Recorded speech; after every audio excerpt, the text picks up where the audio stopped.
Hello guys, welcome to the fiction series. Today we are gonna see, what if Naruto got harem with Cheshire and Poison Ivy? Part 2. If you want more awesome fan fiction like this, don't forget to hit that subscribe button, so without wasting any time, let's get into the video. Almost a week had passed since the assassination of Amanda Waller and the disappearance of Naruto Uzumaki. The Bat family worked tirelessly around the clock trying to locate the boy, but even with their vast experience, skills, information network, and the cooperation of the GCPD, Naruto was nowhere to be found in or outside of Gotham. It was almost as if he'd simply vanished altogether and dropped out of existence. The legendary Caped Crusader was very good at finding people, but even he was baffled out how Naruto could have disappeared. And unless he acquired some kind of clue to help locate him, the case was stone cold for now. Having no choice but to shelve that particular case, the Batman turned his attention to three particular happenings that seemed to coincide with one another. Firstly, there was an unsettling peace in Gotham now, after the unexpected death of Rupert Thorne and the reincarceration of Joker after outing on Titan, the streets had become eerily quiet. Aside from the occasional mugging or purse snatching, crime was almost non-existent now, since the major gangs of Gotham were laying low for reasons unknown. Secondly, a new crime lord seemed to be on the rise, known only as Minato, the kingpin Namikaze. The Bat family did all they could to investigate him, even quadruple checking every known database, in every government and even the dark web, but not a single trace of him could be found. What was already known was that he had several super criminals in his pocket, and more recently there were rumors circulating that even more villains were thinking about joining him and that he was or is soon to be in talks with the other major crime lords of Gotham. Typically, it was an extremely rare occurrence whenever supervillains joined forces, and most usually it was in small groups that had a shared goal, though it most often ended in a double cross. And even Luthor's Legion of Doom was only a loose affiliation that only worked together for the sake of standing against the JLA, and even then they usually conspired against each other for dominance. If someone powerful or charismatic enough could truly unite them, it could spell trouble on a major scale, given how numerous super criminals were and their destructive capabilities. Thirdly, the League of Assassins had been spotted repeatedly all throughout Gotham, and even the Demon's Head himself had been seen. Their movements were widespread and sporadic, almost as if they were searching for someone or something. But who or what could they be after? And somewhere out there, possibly in the middle of Gotham City amidst the chaos, was one lost boy that was far from home. There was only one logical conclusion: to start combing away at this building mess as quickly and efficiently as possible. It was time to call in some favors. Meanwhile, "Gentlemen, I have to say, I'm quite disappointed in all of you," spoke the form of a certain blonde man as he stared down at the forms of some no-name thugs. Since the death of Rupert Thorne and his top men, there was of course a power vacuum in Thorne's organization, and so the Kingpin had to swoop in and take over as quickly as possible. Naturally, there were a few holdouts. Some fools stayed loyal to a dead mobster, but most of them were simply greedy and thought they could strike out on their own or take over the organization for themselves. Their efforts didn't end well. Common thugs didn't hold a candle to super criminals after all, and the Kingpin had some pretty tough customers in his arsenal. These idiots tried to put up a fight. It didn't really do them much good, since they were either pummeled by Quinn or Catwoman or frozen by Killer Frost. Ivy, however, was currently busy elsewhere with a different project. "I did give you the chance to willingly join up. I was even going to pay you more than Thorne did to show my generosity and understanding nature. But then you guys had to start making trouble." The blonde man spoke the last part in a somewhat condescending tone, given that he had extended an olive branch to them and they smacked it out of his hand. The Kingpin preferred to exercise a measured approach. If negotiations failed, then he'd resort to more violent methods. The apparent boss of the crew spat on floor at the Kingpin's feet and shouted angrily, "Beep you chink bastard." At that, the Kingpin and his crew frowned deeply. Racism? Really? Not cool. Quinn, Frost. I'll leave these guys to you. I think Ivy mentioned something about needing fresh fertilizer. Cat. You're with me, we're due for a meeting. The blonde man spoke as he walked away with the cat burglar following close behind. Fortunately, this was the last of the holdouts, and now they were in full control of the late Thorne's turf. As they exited the building, the sounds of screams, blows landing, ice crackling and flesh tearing could be heard. Outside, Neapolitan was patiently waiting by the car as she opened the door for them, allowing the two to enter inside. Once they were in, Neo shut the door and made her way to the driver's seat to start up the limo. Inside the passenger area, the form of Minato vanished in a puff of smoke as Naruto allowed himself a moment to relax. He had to admit that maintaining his Minato persona was more exhausting than he anticipated. It would be an almost welcome relief when he no longer had to hide behind a mask, but at the same time it was for the best that his true self be kept a secret. Anzo was still out there somewhere, potentially plotting something, and there was the possibility that the other shinobi nations would try and take advantage of his rogue status. But perhaps what he was most concerned with was the fact that due to his criminal status, he may end up going against Gordon and the GCPD, and there were a number of good people among them. If only there were a way he could work with them instead of against them, maybe if he played his cards right, there could be something on your mind.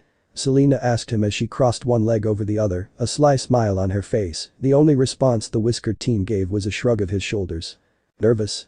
She asked him, causing him to nod his head and reply sarcastically, well, it's not like I'm going to a meeting full of cutthroat gangsters and mob bosses. So no pressure. Naruto spoke since he had to meet with Two-Face, Penguin and the ventriloquist. While they had been friendly to him and helped him find his footing, it was still an uncertainty that they would continue aiding him. It would be for the best to try and keep them on his side. After all, they knew the city and all the players better than he did, and it would be easier and faster to work with them and not against. Selena then looked out of the corner of her eye and saw something, a very familiar figure. Boss. Best put on your game face. I think we're about to have some company in a moment. She warned him, prompting him to nod and resume his Minato facade. And not a moment too soon as a loud thud sound came from the limo's rooftop. The skylight window was smashed open as a caped figure descended, and in response, Catwoman smiled and spoke two words: the Batman.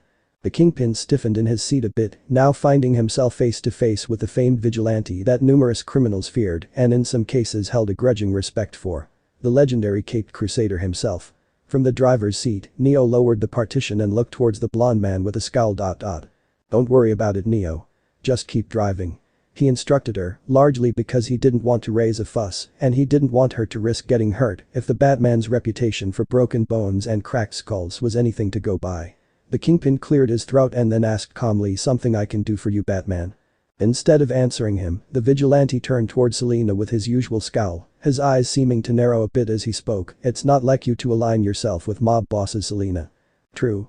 Though he did bail me, so I kind of have a bit of debt to work off. And so far, he's been treating me really well. Unlike someone I might know. The cat burglar spoke as she looped an arm around the blonde man's shoulder, a saucy grin on her face, which seemed to widen a bit as the Batman stared her down. He guessed that she was trying to mess with him, likely trying to invoke some kind of reaction. He wasn't going to be playing that game with her. He turned his attention to the mob boss himself and spoke, you've been credited for the death of Rupert Thorne. Wow. Talk about blunt. The Kingpin had to give the man credit, he certainly didn't waste any time. Being credited for and actually doing the deed are two entirely different things. The disguised blonde spoke coolly, a little smirk on his face which faded when the Batman leaned in close, real close, until his face was but inches away and the blonde felt a bit uncomfortable, but he wasn't going to crack under the pressure. He were seen speaking to Thorne, making threats against him. And he was believed to be poisoned, most likely by Poison Ivy, who has been seen associating with you according to certain sources. Batman spoke in a matter-of-factly tone. The blonde man frowned a bit at the mentioning of sources, though he came to the conclusion that the vigilante likely interrogated some of Thorne's, now the Kingpin's, men, before coming straight to him. I think the courts call that circumstantial evidence. I'm sure that there was no shortage of people that wanted the man dead.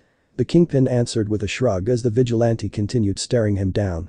While Batman was truly intimidating, he wasn't as frightening as a certain sunset genjutsu, hence why the blonde was able to keep his cool. The world's greatest detective said nothing since this new mob boss did bring up a valid point and argument. There were certainly plenty of others that would wish for Thorne's death. And while the Kingpin had reaped the spoils from Thorne's empire and had the obvious means to poison Thorne thanks to Ivy, there was currently no evidence to prove it. And word of mouth from a vigilante that worked outside the law wouldn't hold up in court. The Batman straightened his posture, finally leaving the blonde's personal space as he spoke, consider yourself on notice. I'll be watching you. Carefully. And everyone affiliated with you. In response, the Kingpin mockingly gave a two-fingered salute as the caped crusader pulled out his grappling gun and fired it before zipping off out of sight. The atmosphere seemed to relax as Minato let out a sigh of relief, knowing that he'd have to be more careful in the future if he was going to continue to tangle with the likes of the Batman. Selena pursed her lips for a moment, then spoke a word to the wise. You should watch yourself. Batman is the kind of person that is suspicious of virtually everything and everyone. Not to mention he's a co-founder of the Justice League, which means he has connections to a number of other heroes that could make life difficult. The Kingpin hummed in thought at that, having seen several newspaper articles and news reports on television. One top-tier hero could be a problem, but a veritable army or coalition of superheroes. He definitely wanted to avoid that. Speaking of the news, he remembered seeing something about what Warden Sharp Guy having committed suicide in Arkham. A real shame. He had hoped to extract his pound of flesh from that bastard and discover more about what he was doing and who he was making deals with. Well, that was out of his hands now, it was best to focus on what he could do. And right now, it was to continue settling in and establishing himself in Gotham. He couldn't afford to lose his cool or get lazy, he still had a long way to go yet. He glanced out the window and sighed a bit, feeling a little homesick if he were honest. Not because he missed the village of Konoha itself, but because he missed his friends there. Anko, Kurenai, Hana, Nico, the Sandeami, Konohamaru, Ino, Hinata, he hoped to someday see them again, but he suspected that may be a long way off. His musing was broken when he felt something soft press against his cheek and took notice that Selena had kissed him on the cheek, a sultry smile on her face as she spoke a little something for good luck. He relaxed and gave a warm smile and thanks, he was certainly gonna need it. A little later, the Iceberg Lounge's basement. The sounds of loud cheering and blows landing could be heard as the Kingpin walked through the basement, numerous sets of bleachers being occupied by numerous people. From the looks of them they all appeared to be gangsters and thugs that are likely affiliated to the mob bosses present. From the looks of it, it appeared that an underground fight ring was going on as some grunts pummeled away at each other, likely trying to impress their potential employers. The mob bosses in question could be seen sitting in a private box, giving them a perfect bird's eye view of the violent brawls and separating themselves from the chaos below as the audience cheered, jeered or made bets on who would win. The disguised Uzumaki paid no mind to this as he, Neo and Catwoman circled around to the private box where the others were waiting for them.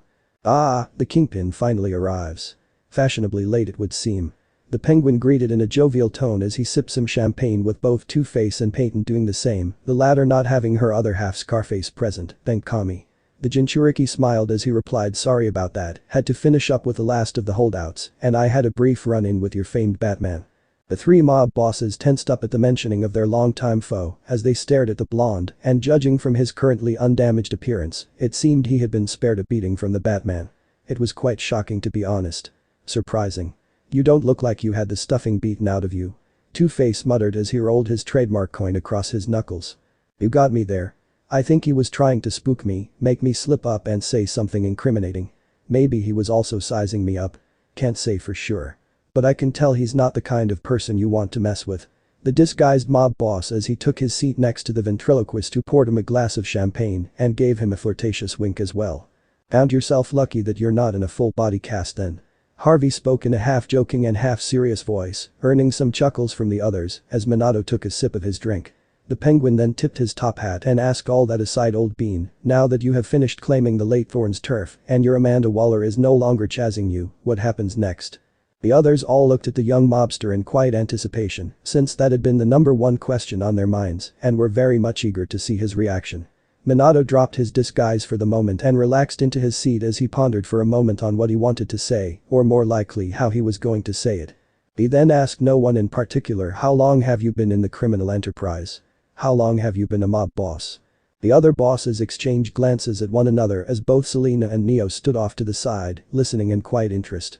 Finally, the Penguin responded, we have been at this for quite some time dear boy. What's your point? I'm getting to that. How long have you guys been conspiring against each other and other mob bosses? How many times have you attempted to do your own thing? How many times have you fought against each other over certain disputes only to lose more than you gained? The whiskered teen continued to ask them, earning some thoughtful expressions from them. His words slowly clicking in their minds as they started to see what he was getting at.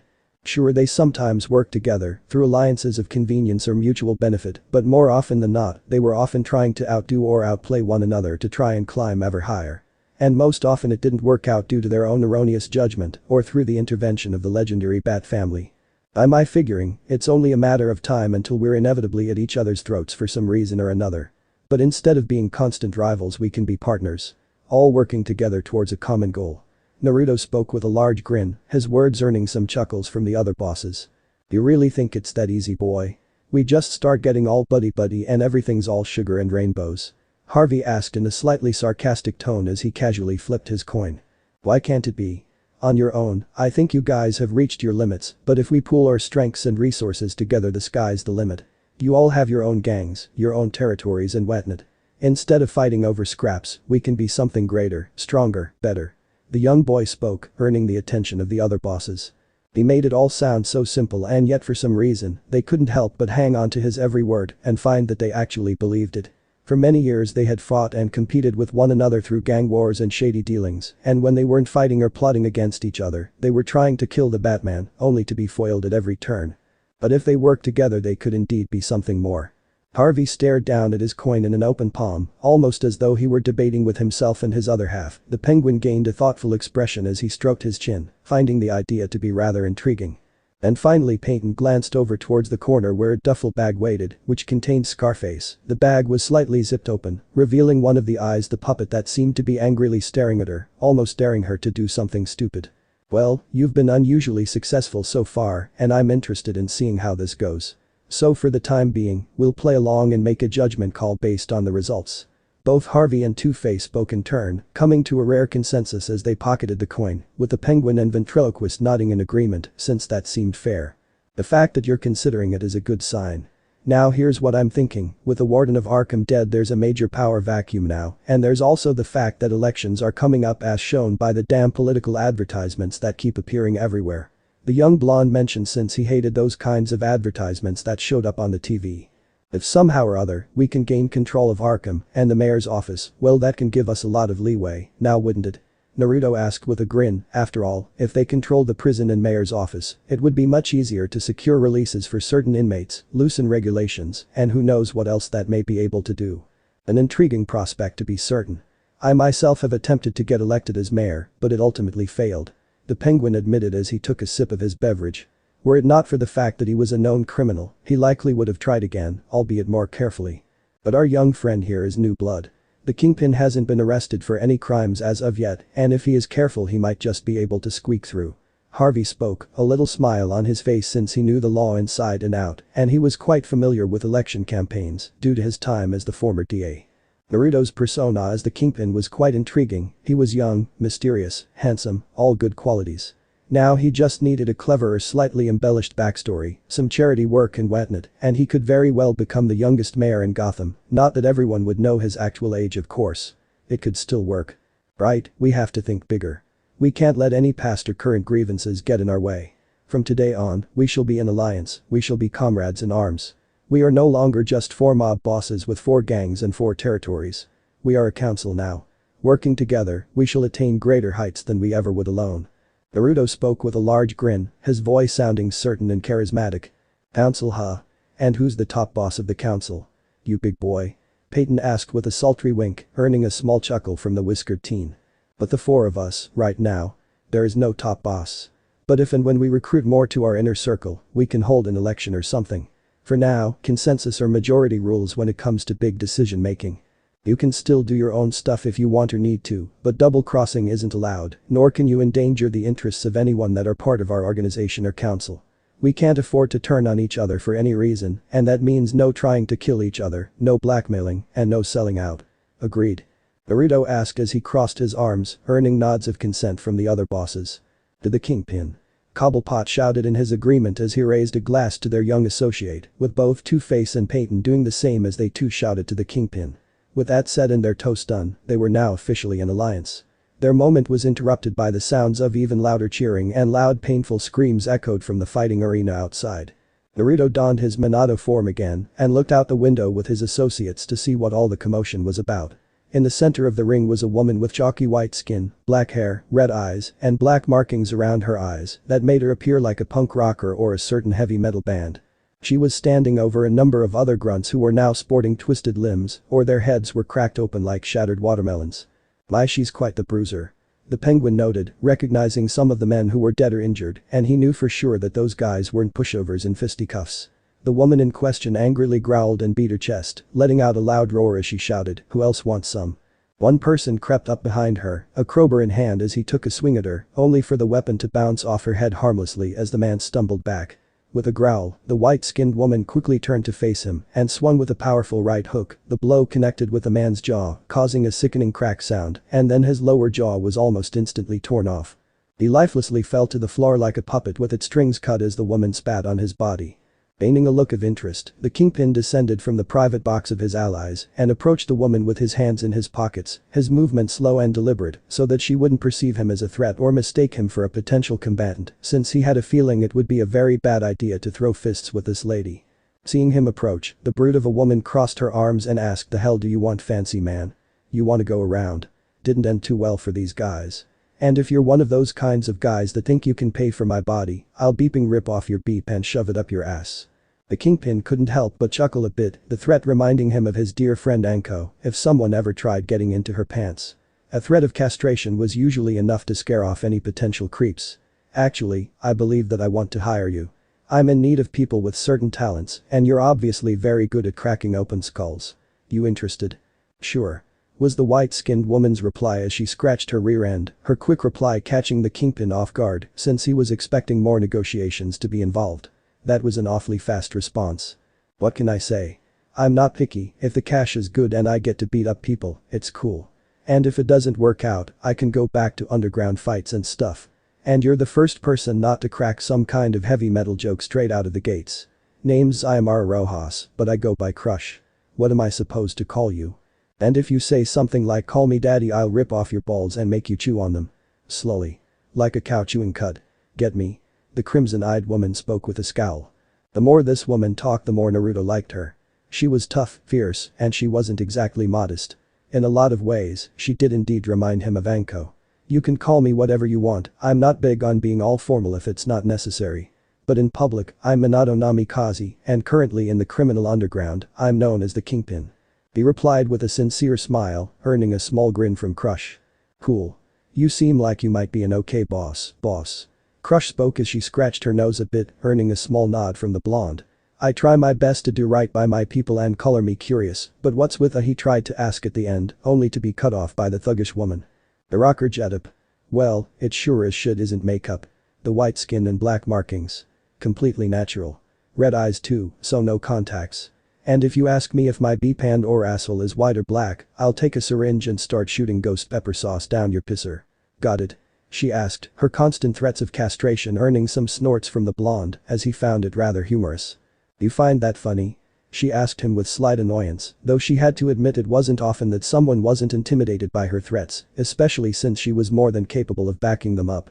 Her new boss shook his head and answered back, "Sorry. Didn't mean to laugh, but your threats reminded me of someone I had a certain fondness for. You're a lot like her actually. This better not turn into a sappy romcom or some shit. But whatever, if you need me to bust down some doors or kick the shit out of some unlucky douchebag, I'm your gal." She spoke and then held up an open palm, hawked up some saliva and spat in her own hand before extending it to him. He smirked and spat into his own hand and then grabbed her open hand for a firm shake, a small squish sound being heard. "But that done?" Crush asked. "So boss. What comes next?" At her question, the Kingpin paused for a moment as he looked up to his allies, a large grin on his face as he slowly nodded to them, the answer to Crush's question being quite simple really. "Now we get to work." Some days later. "Nothing? Not a single thing?" asked a form of Commissioner Gordon as he paced around his office, his favorite pipe in hand as he had finished reading over the report supplied by his officers. He had been working with Batman and his other allies to find information on suspicious activities, such as any missing Arkham inmates, the activities of this Kingpin, and perhaps most importantly in Jim's eyes, finding the missing Naruto. A kid his age shouldn't be out on his own, especially not in a harsh and unforgiving city like Gotham. As it stood now, it was almost impossible to remember Gotham's golden age, much less if it ever had one. City Hall was utterly corrupt and continuously stagnating, criminals all but controlled the streets in numerous parts of the city, and of course came the matter of the super criminals that could flatten the city if the Bat family weren't there to stop them. As much as they had done for the city, they could only make so much progress by punching out random crooks. Not that Gordon would say that to any of their faces. People like Waller, for instance, often got away with their less than legal antics. Many on the force believed she had gotten what she deserved, and as loath as he was to admit it, Gordon shared their sentiments. Gordon believed himself to be a practical sort of man. It was tough to balance out personal morality and the letter of the law while maintaining one's integrity. If Waller hadn't been shot dead, it was more than likely that she would have walked out of prison the next day. After her death, the US government predictably denied that Waller was a part of any agency and insisted that she acted alone and that Cadmus was a rogue organization which would now be officially hunted and shut down. In other words, they denied everything and were now running damage control to clean up their own mess. One of the few Cadmus agents that got away relatively unscathed was one Imena Vesta, who had aided in the Gordon's rescue and alerting the police to Waller's location. She had been fully cooperative and helped reveal the locations of numerous black sites that weren't supposed to exist. A few of them in Gotham, to which Gordon had his people working on in order to ensure any evidence or dangerous materials didn't vanish unexpectedly. There was no telling if some people might try to take it for themselves or sell it on the black market. Body hated government spooks and cloak and dagger stuff. As for Avesta herself, she was doing quite well for herself here on the GCPD's roster and had proven a very reliable assistant for the commissioner. His musing was interrupted when he heard a knock at the door, prompting him to call out, "Come in." He hoped it was one of his officers coming in to give him some kind of good news, especially about Naruto. Barbara seemed awfully worried and broken up since the kid vanished into thin air. Instead, he was greeted by a man with blonde hair and a strange-looking girl that seemed to have a unique-looking color scheme of white, pink and brown, like a certain kind of ice cream. "Can I help you, sir?" Gordon spoke in a professional manner. The man in question grinned as he replied, "I was actually hoping to help you, Commissioner. My name is Minato Namikaze, though some people refer to me as the Kingpin, and this young lady is my associate Neo." At the mentioning of his epithet, Jim stiffened up as he crossed his arms. Either this guy was bold or crazy to walk right into his office. If he tried anything funny, the entire GCPD would rain hellfire on him. "The Kingpin, eh? Word is you're the newest crime boss to hit Gotham. That you've got super criminals in your pocket and that you murdered Rupert Thorne. You here to confess your crimes or something? Because that would make things much easier for both of us." The commissioner spoke sternly, earning some chuckles of amusement from the blonde man. "That's kinda funny since I have nothing to confess. I hired the so-called super criminals as private security. Gotham can be a dangerous place after all. Anyone with an axe to grind with Thorne could have killed him, and I just so happen to be at the top of the list since I spoke with him personally. For both of these reasons I have been labeled as a crime boss. But I assure you, I seek legit enterprises." Minato spoke in a cordial manner, not letting on that he'd chosen the epithet for himself, and naturally it spread around almost like wildfire, and for some reason, Gordon couldn't help but ask himself if those words sounded natural or rehearsed. "That's so? What kind of legit enterprises are you aiming for?" Jim asked as he slowly lowered himself into his seat since he keeps a spare gun inside of his desk. The blonde man smirked as he answered, "How about mayor?" Jim wanted to scream in outrage and punch something, another crook that wanted to be mayor. Just great. At the very least he was upfront about his motivations. "Oh yeah? Why should you, of all people, be mayor?" Gordon asked suspiciously as the suspected mob boss sighed and set himself into an open seat across from the commissioner. "Would you believe me if I said that I was a victim of an unjust system? That I was falsely accused of a crime I didn't do? And I don't mean about Thorne's death. Regardless of my innocence, that crime followed me around like my shadow, and the people in charge made my life hard and miserable for it because they could. Even though I wasn't responsible, they tormented me and tried everything in their power to destroy me just because they could. I look at this city and it reminds me of home. I see good people, powerless and unable to do anything about their situation. I see police trying to fight the good fight. And I see politicians and bureaucrats eating away at this city like maggots feasting on a rotting corpse. I want to change all that. I want to make things better. To give people a fair chance, to give them more and better opportunities. That's what I want." At the end of the Kingpin's speech, Jim couldn't help but feel moved. He could easily tell that this man meant every word that he had said, and he would do everything in his power to carry through on his promises. Before the commissioner could form a response, Minato snapped his fingers, prompting Neo to plant a briefcase on Gordon's desk. Jim glanced at the duo before cautiously opening the locks with a click and then lifting the lid to peer inside. The contents appears to be files on numerous lawyers, judges, and politicians suspected to have mob ties, but couldn't be arrested due to lack of evidence. "Take that as a gift, Commissioner, a little something from me to you. No strings attached whatsoever." The Kingpin spoke with a smile before giving a quick two-fingered salute as he exited the office with Neo waving bye-bye as she followed close behind her boss. Under normal circumstances, Gordon wouldn't accept anything, least of all a bribe, from suspicious sources. But this was a silver bullet. Without the legal support the numerous mobs and gangsters were receiving, it could severely cripple organized crime. He couldn't ignore this, and it didn't seem like this Kingpin was hiding any ulterior motives since he seemed rather upfront about his intent. It was time to scramble the GCPD, they had some arrests to make. Meanwhile, outside the Iceberg Lounge. "What have I gotten myself into?" muttered the form of Dinah Laura Lance, better known as Black Canary, who had successfully infiltrated the Iceberg Lounge. She was no stranger to undercover jobs, but she didn't like being a hostess in this joint. Forging the documents and references to get her hired was easy enough, plus her martial arts skills made her a shoo-in, since the Penguin staff was required to be capable of handling themselves in case of trouble. Understandable given the clientele. For some reason, Batman seemed utterly convinced that something big was happening here. According to his intelligence, both Two-Face and the ventriloquist were coming here much more frequently than normal, and the Kingpin was also rumored to be a patron here.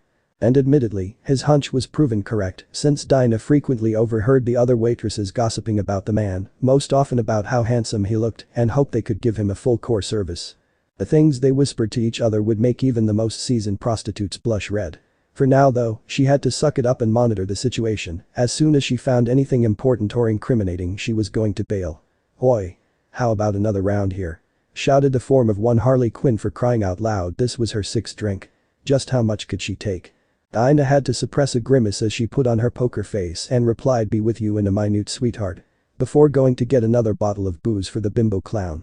Though out of the corner of her eye, Dinah scanned the table that Harley was sitting at as she took in the other people sitting with her. Catwoman, renowned thief and rumored love interest of Batman.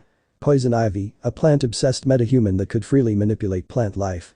Killer Frost, an ice-using heat vampire. And finally an unknown thug of a woman that seemed to be a little too into the heavy metal scene, but she seemed like a heavy hitter. According to the other waitresses, they're apparently the Kingpin's private security, in short, hired muscle. Still, it seemed kind of strange how one suspected mob boss could control some highly skilled and potentially unstable criminals, emphasis on unstable in Harley's case. Unfortunately, just because he had hired repeat felons, that doesn't necessarily mean that he was automatically a criminal himself. She would have to keep a close eye for any evidence of foul play. After retrieving the next round of booze for the group, she approached their table with the sweetest smile she could muster. "Here you are, ladies. Anything else I can get for you?" she asked at the end, putting on her best customer service voice, her question earning a round of no thanks from the ladies present. For a quick moment, Dinah was having an internal debate with herself on if she should try and probe these ladies for information on their boss, or just walk away and keep acting normal. The former part was gaining ground, since these ladies were the best source of information available. "If you don't mind my asking, what's your boss like?" "I'm new here and all the other waitresses act like the Kingpin is a major heartthrob or something," she asked with a smile. "Ooh, so you want the deets, huh? Well, Mr. K is a major sweetheart. Just the other day he took me and Ivy shopping and he was such a gentleman the whole time. I almost cream myself every time he praises me." And Harley rambled on for a bit and then started listing off some sexual fantasies she wants to try with her boss, some of which involving whipped cream and strawberry or chocolate icing. Why, too much information for Dinah and not helpful for her investigation. All the while, Crush had her boots kicked up on the table, a cigarette in her mouth as she stared at the blonde woman with a sneer. "Hey, shorty. Don't you have someplace better to be?" she asked gruffly, her arms crossed beneath her bust, as Dinah stiffened up and realized that she had lingered too long listening to Harley's nonsense. "Oh. Right. I'm sorry. You're right. I should be going now." Dinah spoke rapidly, mentally cursing herself for her blunder as she quickly retreated in order to avoid a scene, and then felt a hand roughly grab her shoulder. The Black Canary stiffened up, her instincts telling her to roundhouse kick the offender, but she suppressed it and slowly looked over her shoulder and found that the one called Crush was now basically towering over her. "You smell weird to me. Like you've been on edge all night and your body screams that you're spoiling for trouble. And now you're fishing for info about the boss man. I don't like you one little bit." Crush spoke, voicing her suspicions as she leaned in close and inhaled the blonde woman's scent. "You're starting to sweat." Crush noted her hand tightening around Dinah's shoulder. The blonde heroine bit her lip to suppress a gasp of pain, her fight-or-flight instincts kicking in full force now. This Crush person was onto her, and it seemed that her cohorts were also watching her suspiciously now and seemed to be waiting to see how she would react. Dinah knew that one wrong move and her cover was blown now, if it wasn't already, that is. Crush leaned in close to the blonde woman's ear and whispered, "You wanna know about the boss? Best ask him yourself. But I don't think he's the kind looking for one-night stands, you bitch." "Wait, what now?" "Get the beep out of my sight, you hussy, or I'll show you what a real fisting is. And you won't like it." Crush spoke as she clenched her fist, making her leather gloves squeak and her knuckles crackle as she released the undercover heroine. Almost robotically, Dinah walked away, her body stiff and her heart thundering inside her chest at the close call. It seemed like she was mistaken for some random girl that wanted to get into their boss's pants. While she didn't like that idea, her cover was safe for the moment at least. She stopped for a moment when she heard a masculine voice speak. "Now Crush, is that any way to treat a lady?" Dinah slowly turned and found her target, the man himself, the Kingpin speaking to the white-skinned woman. The punk in question snorted and replied, "Didn't seem like a lady to me. Seemed like some horny bitch looking to get some brownie points or shit." Dinah had to suppress a groan at that, being a heroine didn't give her much room for relationships or sex, but that was rude as hell. I'll be the judge of that. That aside, it's not nice to bully people without good reason. The blonde man spoke as he patted Crush on the shoulder before approaching Dinah herself. This was it. First contact. She was now meeting her target. She just had to play it cool, learn what she could about him, and get out. He smiled at her and spoke Minato Namikaze, the kingpin, at your service. My sincerest apologies for my security team. I hope Crush didn't hurt you. They can be a little overzealous, and a number of girls here have tried to make a pass at me, believe it or not. Oh, she could believe it, a handsome face and gentlemanly demeanor like that could make almost any woman swoon. But she wasn't going to let herself be duped that easily. It always pains me to see harm done to a woman. I think I should make it up to you for this. Maybe a nice dinner. The blonde man offered, which caused the black canary to smile. It seemed like she was having a stroke of good luck. Dinner would be a good chance to get him alone and probe for more information. Relevant information this time. I'd like that, sir. Treat me well and I'll show you a good time. She spoke and then paled when she realized what she had said. Where the hell did that last part come from? That wasn't something she would say to some random guy. The blonde man seemed to take it in stride as he spoke forward. I like that, though if you're seeking a fling, I'm not that kind of guy. No. No. No. I didn't mean it like that. I just said the first thing that popped in my head. I'm not some loose girl or anything like that. She responded frantically, by God, what the hell was wrong with her? She was Black Canary. A world-class martial artist and heroine that could throw down with the best of them, and here she was acting like a nervous schoolgirl at prom. Ah. I can understand that. Sometimes I talk without thinking myself. Where and what time should I arrange for your pickup? He asked her, making her sigh in relief at how understanding and patient he was. Pick me up at 6 in front of my apartment. She asked, earning a nod from Minato as she scribbled down the needed address, which was actually a safe house provided by Batman, not that her target needed to know, and gave it to him. I don't think I got your name, miss. The blonde man inquired as he pocketed the slip of paper that had the needed address. My name is Elena. I look forward to seeing you again soon. She spoke, giving her false name as she left in a hurry, largely because she needed to get back to work and for some damn reason, she felt suffocatingly hot under the collar. When she departed, the blonde man smirked as he turned to his subordinates with a large grin. This was only the beginning, there was still much more to do and much more to come. Ivy, how goes that project I asked you to do? Minato asked as he approached their table with Crush trailing behind him. It's all coming together quite nicely. The first batches should be ready soon, due in no small part to my powers. You quite surprised me with this idea of yours. Poison Ivy spoke with a sensual smile. Her boss chuckled a bit since he himself was a bit surprised by it, as he responded, indeed. A friend of mine once told me that you've got to plan 10 steps ahead of your opponent. I figured it was time to take some initiative. Oh boy. I can't wait for this. Mayor Hill is gonna crap himself when you pull out the big guns. I can't wait to see that bitch of a mayor get blown away. Harley spoke, almost jumping in her seat as she giddily clapped her hands. Unknown to them, Dinah had earlier placed a listening device under the table.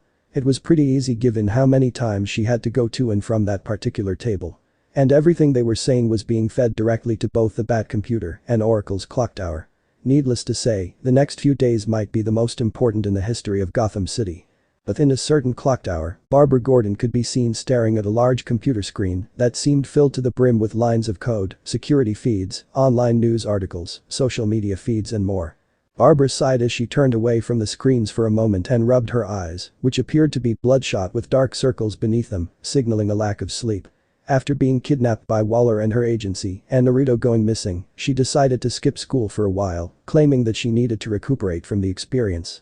It was easy for her to weasel out of school thanks to both sympathetic teachers and her father, who told her to take as much time as she needed.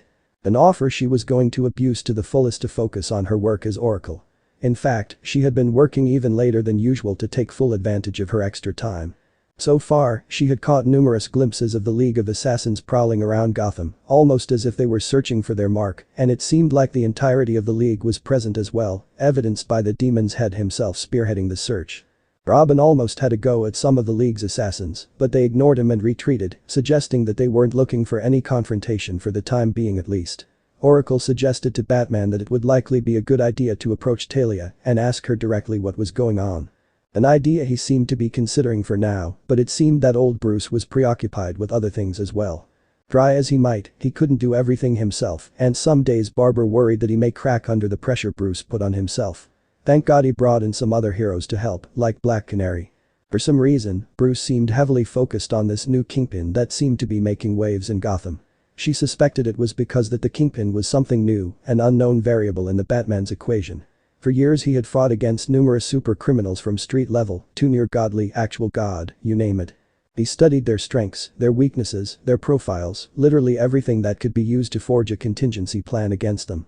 Hell, Bruce even did the same for the JLA members in case any of them were manipulated, mind-controlled, or in Barbara's opinion, the unlikely event that they may be turned. But the Kingpin.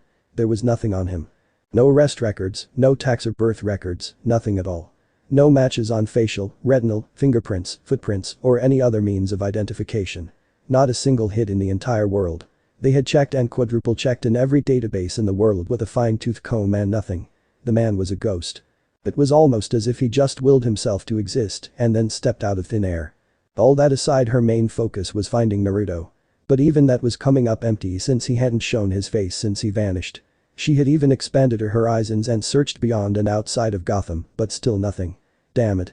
She snapped angrily and slammed her fists against the armrests of her wheelchair.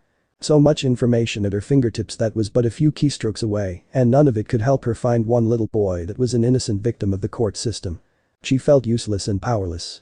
If she were back to full or even near full strength, she'd don her mantle as Batgirl once again and run across the rooftops night and day until she found him. Unfortunately, her legs still disagreed with her for now. Her musing was broken when something beeped on her computer. It seemed she was receiving something from a listening device that had been given to Black Canary and was now active. Hopefully she could get something juicy.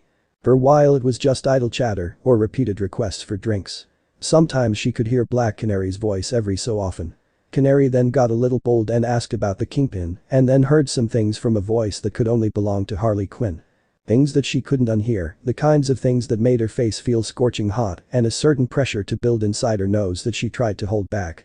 After a bit, she heard something that sounded like Canary might be in trouble, but then the situation seemed to diffuse somehow, and then a masculine voice began to speak whom she assumed to be the Kingpin himself. Ivy, how goes that project I asked you to do?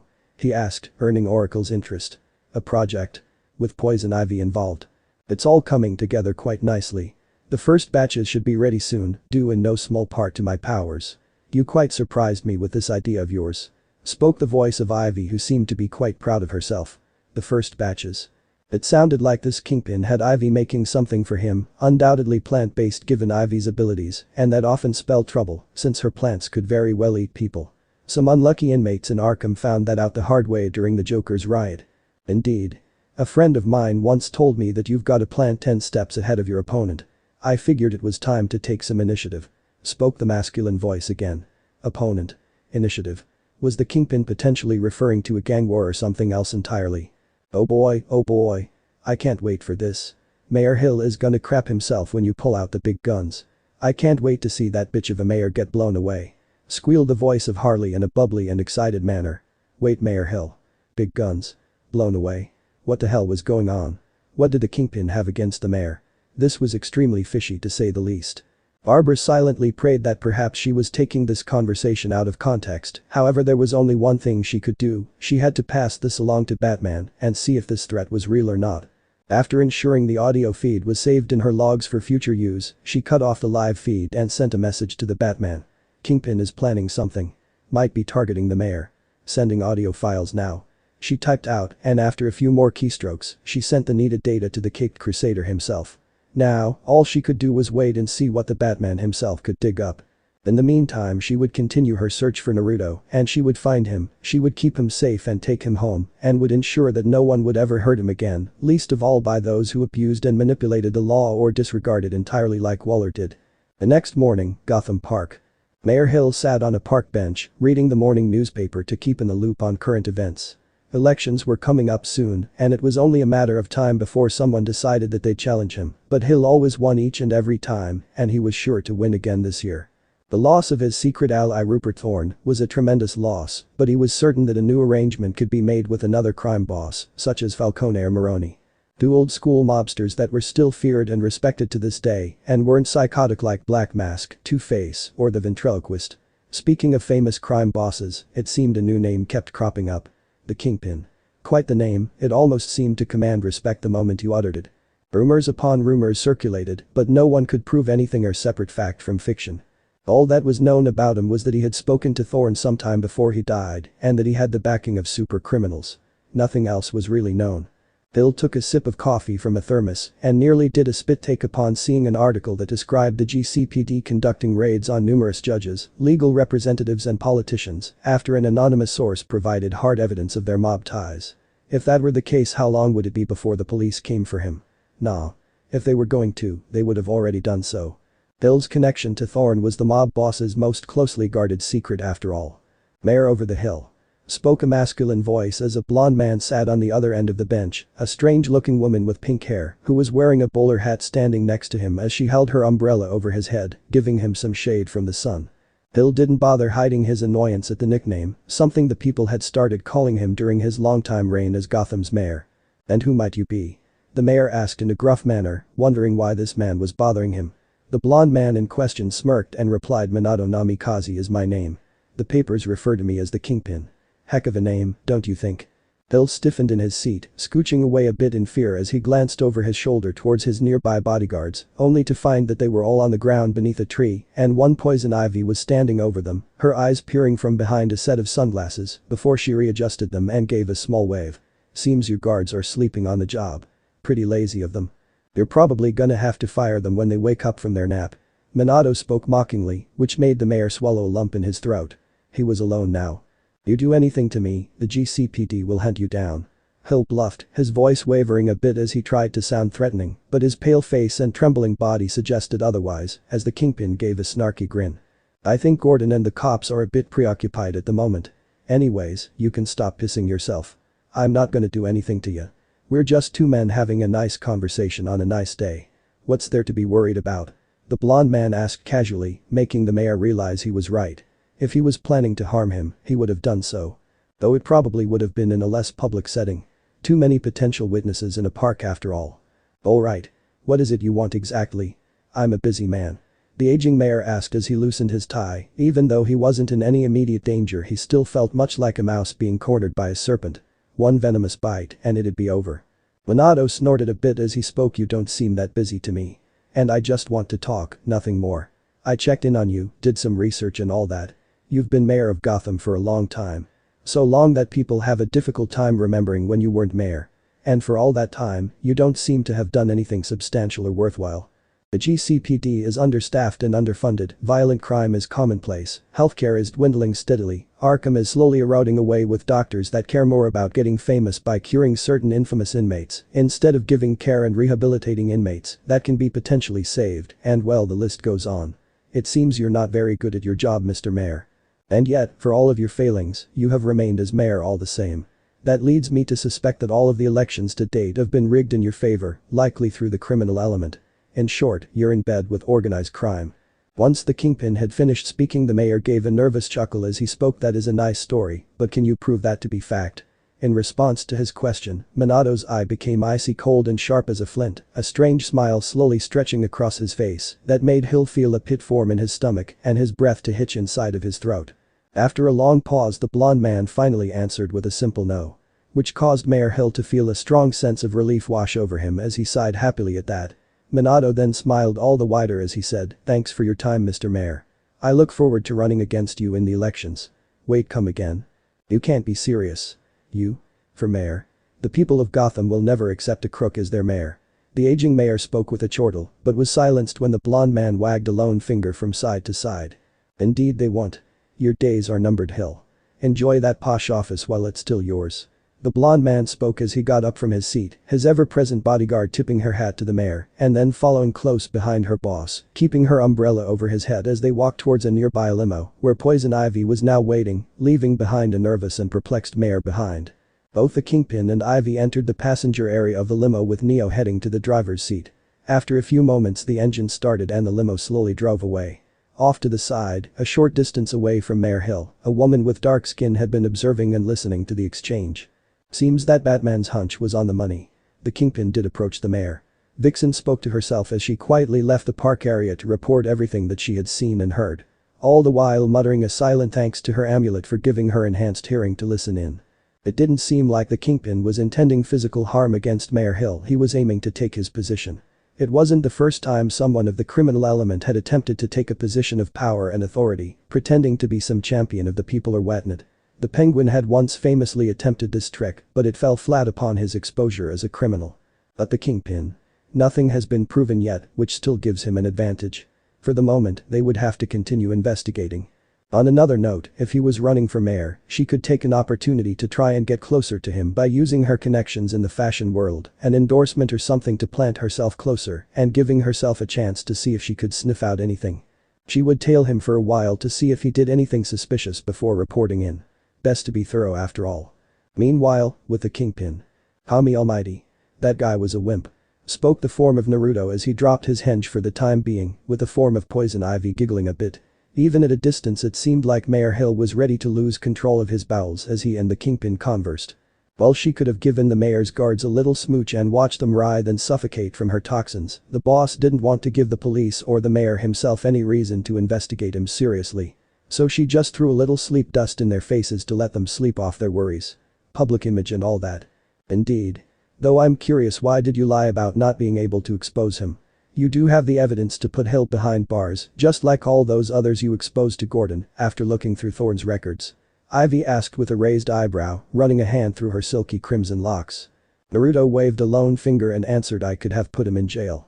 But then I figured that an already unpopular mayor would be a much easier opponent than whatever vulture would have come to swoop in and try to take the empty mayor's seat. Too many unknowns for my tastes, and Harvey recommended that I withhold the evidence for the time being, to which I agreed.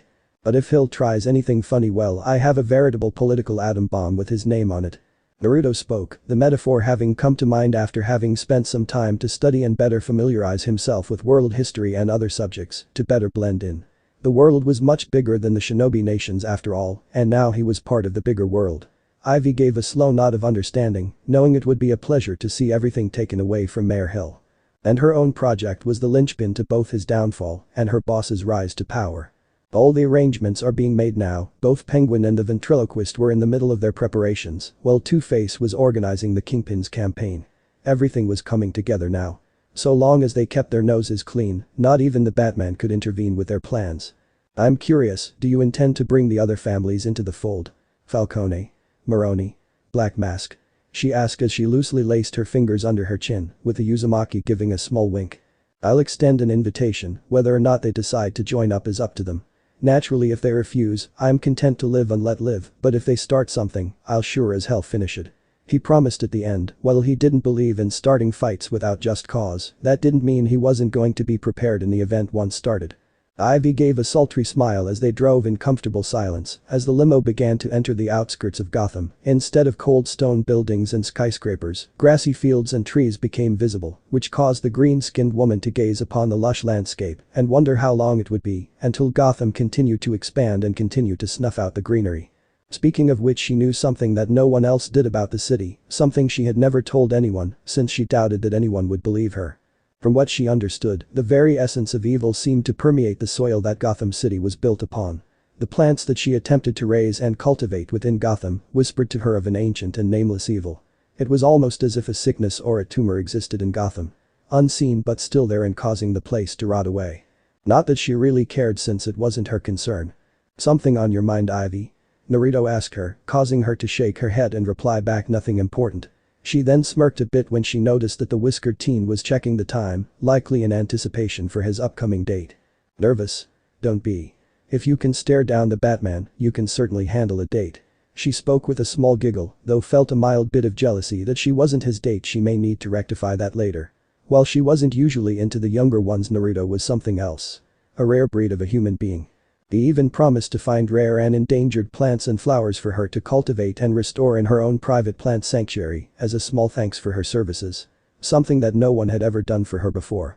Now she just needed to find a nice location to place it, preferably someplace far from the stink and pollution of the big city. Of course I'm nervous. I've never been on a date before. The Uzumaki spoke, shocking the crimson-haired woman at this statement. Seriously? You've got to be joking. A handsome young boy like you has never had a girlfriend. Never been on a date? She asked in an astonished voice. She certainly wasn't expecting that.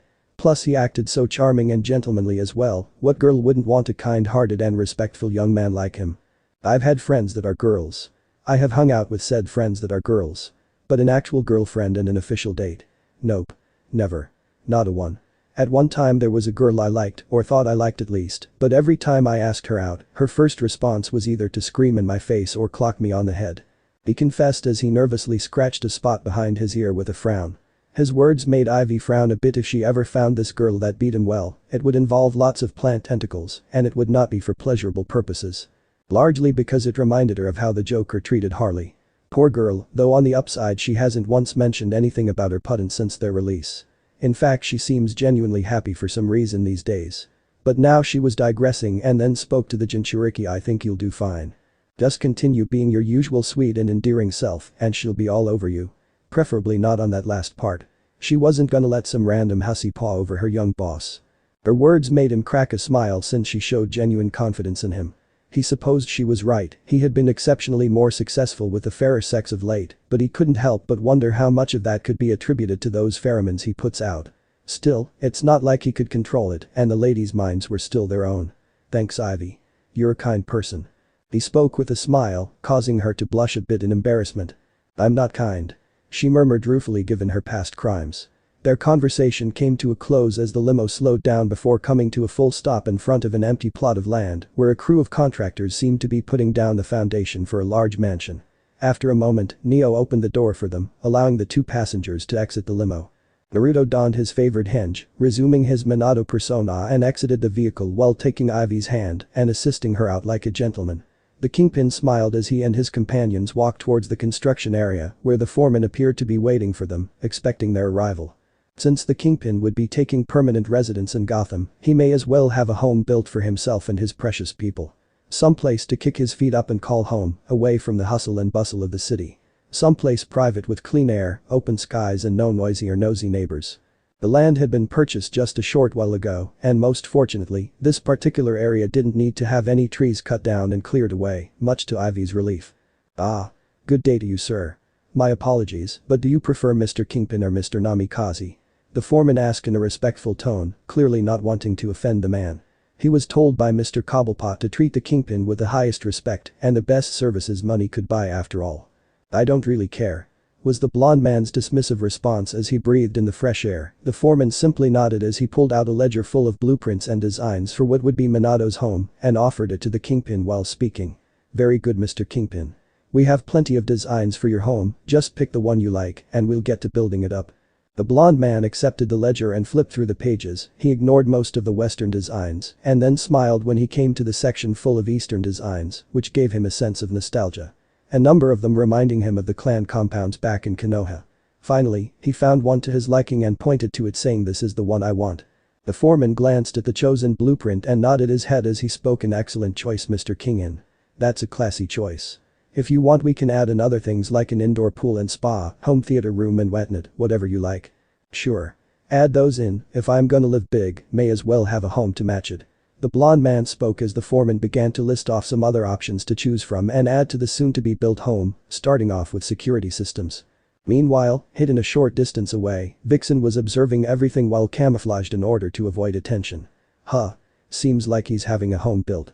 Close enough to Gotham where he can easily go to and from it, but far enough away to ensure privacy. She muttered quietly to herself. Nothing of true suspicion going on here, it was only natural that someone would wish for privacy and a home of their own to rest their head. Vixen decided it would be best to leave for now, since it seemed like the man would be here for a while, and besides, it would soon be Dinah's turn to get some dirt on him, since she was scheduled for one-on-one time with him. Even if she didn't learn anything of his operations, she could still attempt to get a read on his character and personality. As she quietly walked away, she activated a communicator on her person, connecting her directly to the Batman. Vixen here, the Kingpin made contact with the mayor as you predicted. She spoke, beginning her report on everything she had witnessed. How did that go? Any hostilities? The Caped Crusader asked her in a professional manner. Didn't seem that way. It looked more like our Kingpin was taunting Mayor Hill. More importantly, this Minato character seems like he's going to be running for mayor. How are things on your end?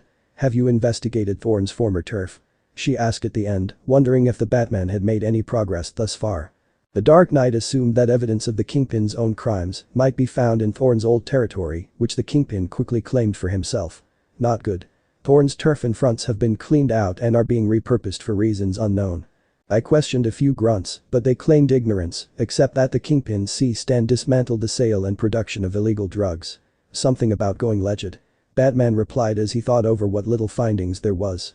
By all appearances it seemed like this Minato was cleaning house, but he could simply be doing this to scrub away all evidence of his crimes and to set up a good public image. And if he was aiming for the mayor's office, he couldn't afford to get careless. But even so, it didn't seem to deter him from keeping questionable company. Let's hope that Canary and squeeze something out of him. Mary muttered as she rubbed her temples and then hanged up.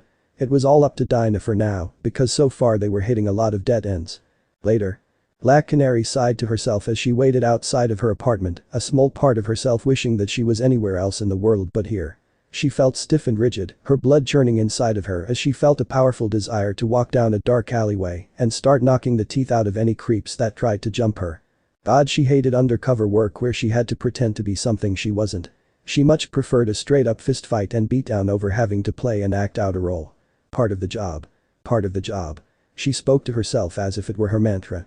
She checked inside her purse, which contained certain items including a button-sized listening device, a pocket mirror, makeup kit that had a set of lockpicks, gas bombs disguised in the form of a pearl necklace, her earrings had trackers in them, and of course a cell phone that had a direct line to her allies.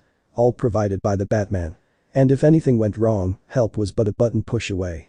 She sighed and then reminded herself that she was being counted on to find something, anything about the Kingpin.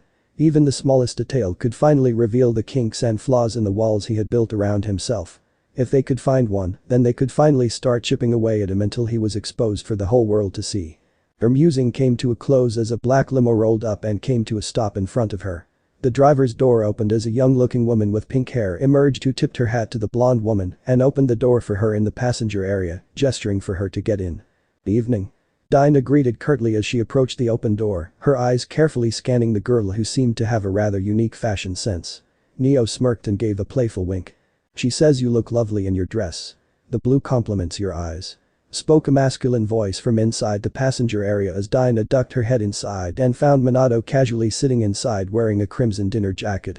It seemed like he enjoyed wearing the color red for some reason, but who was she to judge? Numerous heroes and villains alike often had a color scheme, either to fit a certain motif, personal preference, or both. And wait, when did that girl speak? She says. Dinah questioned, glancing over at the pink-haired chauffeur with a raised eyebrow. Neo just continued smiling at her in a friendly manner, a little too friendly for the Canary's liking. There was something a little off about this girl. The pinkette gestured for her to enter once again. She says that she doesn't wish to be rude, but we shouldn't dilly-dally. The blonde man spoke as he translated for his personal bodyguard and driver. He didn't really understand why, but for some reason he could perfectly understand Neo without words needing to be spoken. Dinah nodded her head and stepped inside, allowing the silent girl to shut the door behind her as she took a seat across from her target, mentally steeling herself since she refused to be flummoxed like last time. So, where to? The blonde woman asked as she smoothed out her dress. She couldn't help but wonder where he planned to take her for dinner. Her host gave a smirk as he replied, sorry, but I don't want to spoil anything. For now, call it a test of faith. I'm quite sure you'll enjoy the place I have chosen. Dinah pursed her lips for a moment and then smiled. She may as well try to at least pretend to enjoy herself as she played along. Once again, I apologize about what happened at the Iceberg Lounge. I hope that I can make it up to you tonight. He spoke apologetically as the limo began to drive down the street. The undercover heroine brushed him off and replied to him, don't worry. I'm not going to hold a grudge over it or anything. I appreciate that. Most people aren't that forgiving. He muttered the last part out, making her raise an eyebrow, but she paid no mind to it. She would have to be careful about how she handled this. If she pushes too hard, she might make him suspicious. She'd have to pick any questions with care. For now, it may be best to try and engage in idle conversation to get him talking. He'd have to slip up somewhere or other. But what to talk about first? Do you train a lot? Her host asked, making her snap to attention as she raised an eyebrow. That seemed a little out of left field.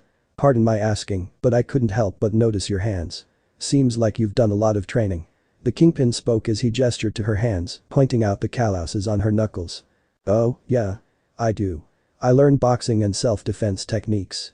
It's a great way to stay in shape and learn how to defend myself. She replied back, earning a nod from her fellow blonde as he smiled. I respect that. I like ladies that can handle themselves. He spoke in a complimentary tone and then gestured to a nearby mini fridge as he continued to speak. Can I offer you anything to drink? Wine? Champagne? No thanks. Can I ask you a personal question or two? She asked, hoping to keep things moving along. Her host laced his fingers together and leaned forward a bit as he answered her, of course you can. But in exchange, I get to ask you something in return. Fair trade and all that. She nodded her head since that seemed reasonable, and it wasn't like she was going to tell him anything that could expose her. Do you have any family? She asked him, and then she noticed a saddened expression on his face as he scratched his nose. A touchy subject. Nah. No family. He spoke as he shook his head sadly. Of course he wouldn't have any family, that probably would have been too easy a source of information. An orphan then? Someone that fell through the cracks? My turn. Do you have any hobbies? He asked casually, clearly trying to shift the subject to something more positive. The blonde crime fighter smirked a little as she answered him. I like to sing. Really? That sounds awesome. I hope I can hear you sing sometime, you have a nice voice. He complimented her, causing her to blush at the praise. Was it getting warmer in here now? It felt a bit stuffy for some reason. She decided to shrug it off for now and asked him, what's your biggest fear? At her question, Minato rubbed the back of his neck for a moment and then replied, being alone. Huh. That was an interesting response. Many people feared different things, often stemming from some kind of trauma. Some people feared dogs, some people feared fires, or drowning, or heights. But being alone? That sounded as though there was a story behind it. Can you elaborate on that please? She asked with a raised eyebrow, hoping to get some more insight into his character. The blonde man thought for a moment and then nodded, deciding to oblige her. Have you ever been alone? Or rather, have you ever felt truly alone? The funny thing about loneliness is that you don't need to be alone in order to feel alone. Growing up, I had no family whatsoever. Most everyone ignored my existence, preferring to keep me out of sight and mind, as if I were a ghost. It was a terrible feeling. Some days it became almost unbearable. That is, until I met people that acknowledged my existence and became my friends. Since you asked me 2 questions, I get to ask 2 questions. He spoke at the end, giving a cheeky grin, though it seemed a little forced as though he were trying to hide his pain. Not that she could blame him. That's fair. Hit me. She replied, giving him the go-ahead to ask her what he wanted. The Kingpin then asked her first, what's your opinion on the state of Gotham? Second, when is your birthday? A political and personal question. Seemed like he was trying to get a view on her beliefs and opinion on the city. Guess that made sense since he was planning to run for mayor. Honestly speaking, Gotham is in need of a major overhaul. I could spend all night and day listing off everything wrong here and I wouldn't even scratch the surface. Anyone will tell you the same thing. And as for my birthday, it's April 10th. She spoke at the end, a small smile on her face since her birthday was coming up soon. Not too far off then. I'll have to get you something nice. Whoever you are. The blonde man spoke as his eyes became as sharp and cold as ice. What's that supposed to mean? She asked with a raised eyebrow. What was going on? What did he mean by that? Did he figure out her identity? How? Where did she go wrong? I checked your employee file after your little run-in with Crush. I wanted to learn a bit about you before our dinner since I didn't want to go in totally blind. In your file your birthday is marked as August 3rd. He replied as he scratched his nose, making Dinah mutter a quiet shit. She'd forgotten that detail and she hadn't expected him to look through her file either. What a stupid slip-up. How did you know? What made you suspect me? She asked, and instead of answering directly, the blonde man pulled out something from his pocket and tossed it to the floor. It was the listening device she had planted on the table of his subordinates. Found that little number under the table. I guess you left it behind in your flustered state. And since you were the only waitress serving my people, it was easy guesswork. To be honest, I got a bit lucky when I dropped my fork and found it under there. And of course I didn't want to jump to conclusions, so I chose to probe you a bit before accusing you. Bad luck for you. He explained with a shrug, prompting Black Canary to stiffen up. If he made a move she would beat the crap out of him. I'm guessing you're one of those hero types. The Batman sent you to spy on me? Try and dig for info? He asked knowingly, causing Dinah to slowly nod her head in confirmation. No point in hiding behind false pretenses now. He had already caught on. What happens now? She asked stiffly, her hands balling into fists as she watched him carefully. He seemed way too relaxed for her liking. This could only spell trap. That depends on what you want. We can either pretend this didn't happen and can have a nice dinner together. Or if you want, we can drop you off somewhere and part ways peacefully. He responded in a casual voice, causing her to raise an eyebrow. Was this guy serious? You aren't angry that I lied to you or anything? You're not gonna try to capture me or kill me for spying on you? She asked incredulously, was this guy playing games with her? But then why didn't she sense any immediate danger? Her questions seemed to confuse him as he answered, why would I do that? You're just doing your job as a hero. Nothing worth being upset over in that. And I have no reason to hurt you. I hate seeing ladies get hurt. He spoke the last part out since a number of his closest friends back home were of the fairer sex and had always treated him in a kindly manner. Silence filled the passenger area, save for the sounds of cars passing by, as the atmosphere was tense and heavy. It would seem best to postpone dinner, it would be awkward at this point of time. Would you like to be dropped off anywhere? He offered in a patient tone, a warm grin on his face. Indra was silent for a few moments, before finally replying, just drop me off here. At that, the kingpin nodded his head and instructed Neo to stop the limo. She instantly complied and the vehicle slowed to a full stop, allowing Black Canary the chance to leave. She slowly reached for the door, her eyes locked squarely on the kingpin, since she didn't want to leave her back exposed to him. She stopped when Minato snapped his fingers and reached into his back pocket, making Canary tense up. One wrong move and she'd blast him with her signature cry. She believed he may have been reaching for a weapon, but instead he pulled out a wallet and fished out some cash from inside. Here, some taxi fare if you need it. Feel free to keep the change. He offered as he presented a thick wad of bills to her. Where'd you get that money? Shakedowns? She asked with a small sneer, not wanting to accept blood money. The kingpin chuckled a bit and replied in a cheerful voice, nah. Poker winnings actually. Go ahead and help yourself. Indra was surprised and found that she couldn't sense any deceit from him, sighing to herself she reluctantly and spoke, I don't get it. You seem like a nice person, so why is it you're associating with criminals? Let's just say that I'm somewhat familiar with the criminal element. I used to live in a slum myself, had to do some questionable things to make it through the daily grind. But that's a story for another day. Before you go, do you mind telling me your hero name? The kingpin asked out of innocent curiosity. Indra didn't see the harm in telling him that and replied, I'm called Black Canary. You seem like a decent guy, so let me give you some friendly advice. You should be mindful of the company you keep. The more involved you get in the criminal underground, the deeper they'll drag you in until you're swallowed by the abyss and you may end up in a deep and dark place where you won't be able to crawl out of. At her words, her fellow blonde gave a slow nod of understanding as he replied, appreciate that. And believe me, I learned that lesson the hard way when someone I thought was my friend tried to kill me. Now let me share something with you, you and your friends most likely know about my bid for the mayor's seat. I don't really care if you do. You hero types take it upon yourselves to fight crime, protect the innocent and all that good stuff. But you on this, are you the cure that eliminates the crime at the root? Or are you just a painkiller to suppress the symptoms? Just a little food for thought. At any rate, it was still nice meeting you, Ms. Canary. I do hope we can have that dinner sometime. I'm sorry for any inconvenience. Indra said nothing further as she exited the vehicle. When she shut the door behind her, the limo slowly drove away, leaving her behind on the street to think on the kingpin's parting words. Cure. Painkiller. Was he implying that the methods employed by almost every hero wasn't working in the long run of things? Well, he's not entirely wrong. For years heroes everywhere have clashed with the forces of evil, from iconic villains to common street punks. And it often seemed an endless battle. But even so, that didn't mean that they could take the law into their own hands. Just what was the kingpin's game? What was he planning? And why did a man like him have to be on the wrong side of the law? He seemed like a genuinely good person. She could only hope that he hadn't gone too far down that road just yet. She would really hate to have to arrest him. But even so, if it came down to it, she may need to cuff him to save him from himself. The Black Canary decided to head back and report on what transpired. She had a lot to process for tonight. Later. Iceberg Lounge VIP room. The Black Canary. Well, albeit would seem that my lounge's employee screening will have to be much more thorough in the event the heroes try planting another mole. Spoke the form of the penguin after Naruto informed their newly formed council of what had transpired. Don't trouble yourself too much, Mr. Cobblepot. I doubt they'll try that trick again anytime soon, they'll know we'd be expecting it.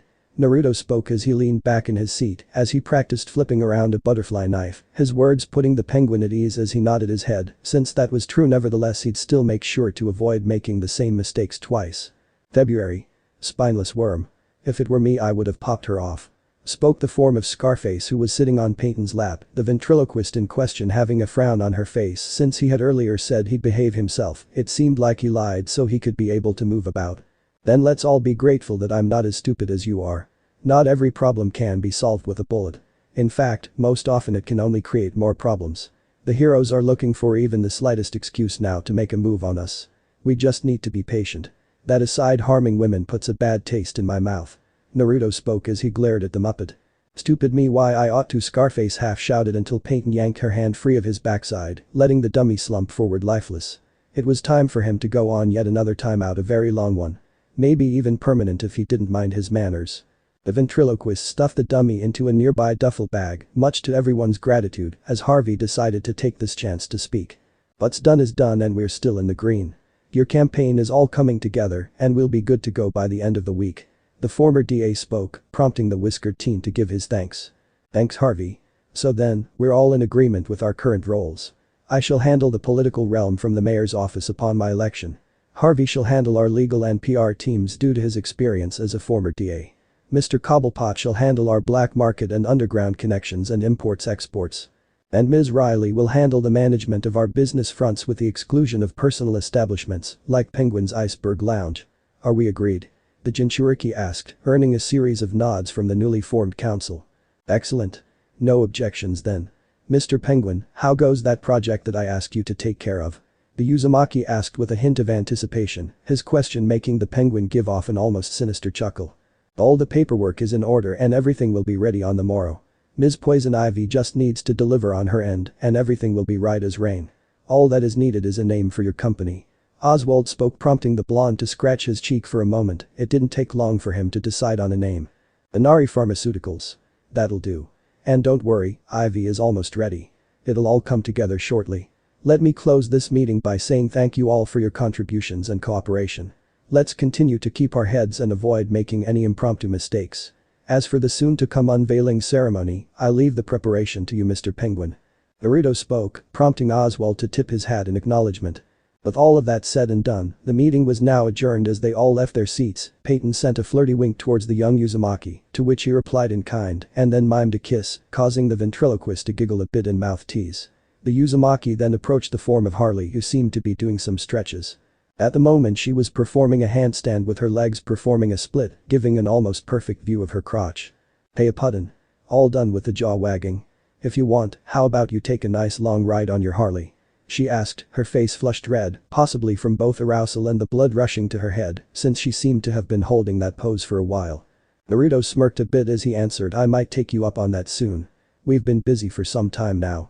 And it wouldn't reflect well of me if I didn't give my girl some attention. Though I must ask that we wait a bit longer, I want our current business squared away before we get into any naughty bedroom stuff. If you want, I could use a cuddle buddy. Harley giggled with a fiendish grin, this boy was just so sweet and caring. He never belittled her, never beat her or anything like that. Even if they hadn't known each other for very long, she felt a strong connection to him and he filled an empty space in her heart that the Joker never could.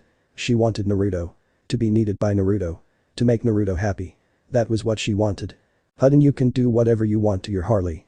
You can take me for a ride, yank on my pigtails, smack my bubble butt red and raw, or you can stuff up my holes full of your boy meat and beef cream. Anytime, anywhere. Just say the word and I'm all ready for you. She cooed as she performed a small flip, landing in front of him and thrust her crotch forward in a vulgar manner. Quinn. You know I care for you. But if you keep getting my hormones and blood flowing, you might find yourself biting off way more than you can chew. The whiskered teen promised as he gave one of Harley's beep a firm smack, making her let out a small yelp followed by a giggle. She was so looking forward to violating this boy and being violated by him. When she was done with him, he won't be able to live without some fresh and hot white meat in his daily diet. Now, all flirting aside, Quinn. Call up Crush. I got a job for her. Naruto spoke as he walked out with Harley following close behind him. You gonna tell the rocker babe about your real self?